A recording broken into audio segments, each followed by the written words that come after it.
Hey fight fans, welcome back to the Fight Book. This is the Indian accent guy back with some interesting updates to keep you up to date with the fight world. Today we have Tom Aspinall's heavyweight announcement, next lightweight title challenger after UFC 317, reality behind the rumors of Edwards versus Morales and Asakura versus Elliott, results from the last night's ranked boxing fights, and interesting updates from boxing's heavyweight division. So without wasting any time, let's start the video.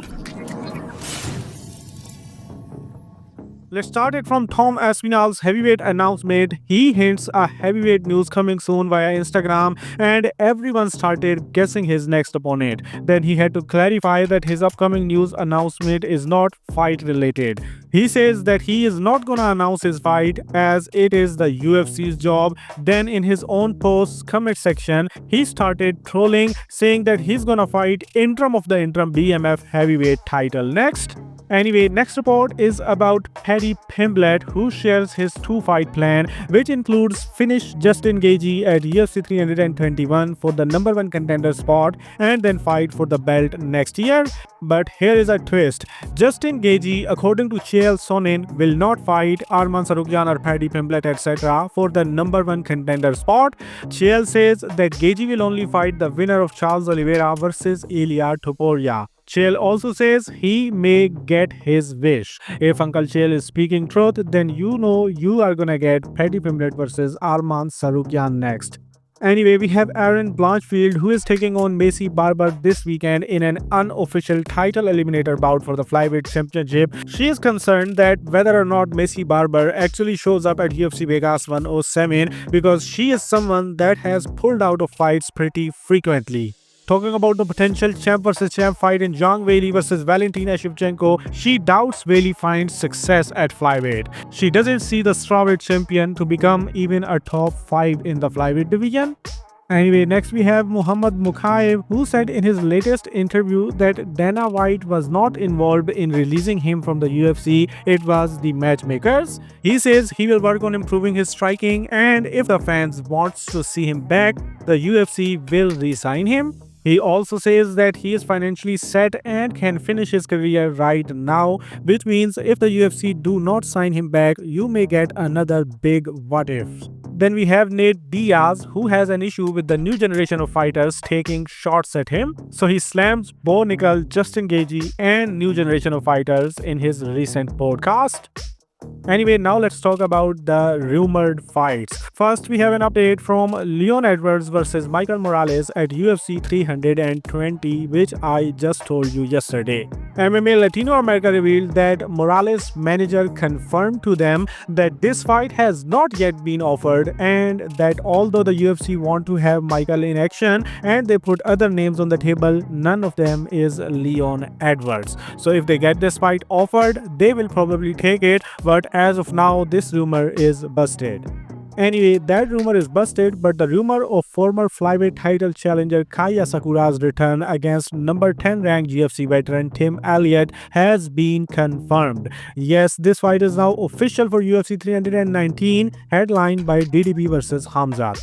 Talking about Khamzat, he recently revealed that Usman was the toughest fight he had in his MMA career, and now Kamaru Usman revealed ahead of his fight versus Joaquin Buckley on June 14 that he lost to Khamzat Chimaev because he doubted himself in facing him on a week notice. He got 100% real about Khamzat as a fighter and says if he was confident, the outcome would have been different for that fight. I'm just imagining this rematch as a 5-rounder fight.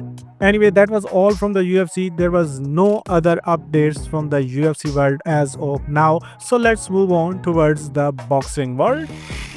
Eddie Hearn has given Tyson Fury a 4 to 8 week deadline to make the Anthony Joshua fight. Hearn called on Fury to stop teasing and finally make the fight, which he labeled as the biggest in world of boxing. In response, Tyson Fury on social media insists that he will not be making a boxing comeback. For what? What would I return for? Anyway, Anthony Joshua, just like Tom Aspinall, still hopes that he gets the Fury fight, as he says via Snapchat that one day he will be standing in the opposite corner of Tyson Fury. It is also reported by No Smoking Boxing that Anthony Joshua is currently in negotiations with Turki Al Sheikh and Riyadh Season over a 3-fight deal, which would include 2 potential showdowns with Tyson Fury and then any other big fight. Anyway, WBO interim champion and mandatory challenger for the winner of Dubois vs Usyk 2, Joseph Parker, calls for the winner of that rematch in a musical style. Then Dave Allen, who is coming off the biggest win of his career against Johnny Fisher, now wants a fight versus former heavyweight champion Deontay Wilder next. He has instructed his promoter Eddie Hearn to try to make this fight this year. Anyway, Allen is back in the gym following his TKO victory just 2 weeks ago, and he somewhat wishes he would have got KO'd by Fisher instead of knocking him out. Next, we have a news from WBO, who removed their number 1 ranked Justice Huni from their world heavyweight rankings because Huni pursues title with their competing organization when he fights WBA number 1 ranked Fabio Wardley next week for WBA interim heavyweight title. Despite being an underdog, Huni is fully confident and planning to ruin Wardley's homecoming. The heavyweight prospect Moses Itauma is now the WBO's number 1 ranked heavyweight contender after his second round knockout of Mike Bologan on Saturday night in Glasgow. His promoter Frank Warren had told the media after his fight that he would try to book Itauma on the undercard of Usyk vs Dubois 2, probably against Martin Bakole. Now Warren again confirms that Itauma's career is a marathon and not a sprint, so they are not rushing towards the title shot. Moreover, the winner of the headliner of this card, Iko Asuman, lost 1 spot in WBO rankings after upsetting Josh Taylor.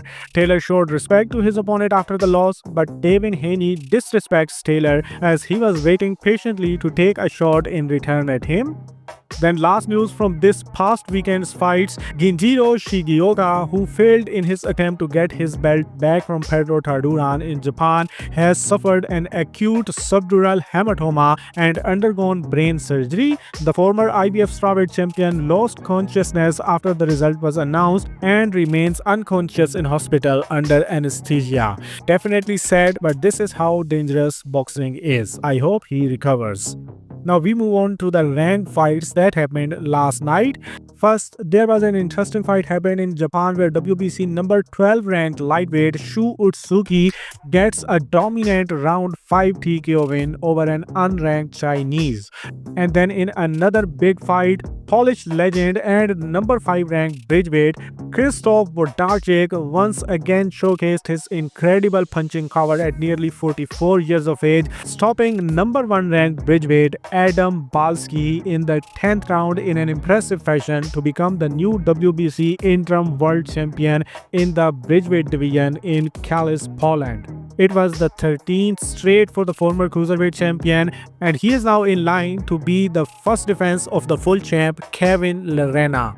And that was all in the fight world. From some random updates, we have Darren Till calling out Carl Forge for a fight at the O2 Arena in December, Tony Ferguson calling out Dillon Dennis and saying that he has a fight news coming soon, and the first ever robot boxing championship held in China, which ended in a knockout. Now, as you are again completely up to date with the fight world, do like the video before closing it, and do share your thoughts in the comment section as well, because that's the motivation, and then you can do whatever you want.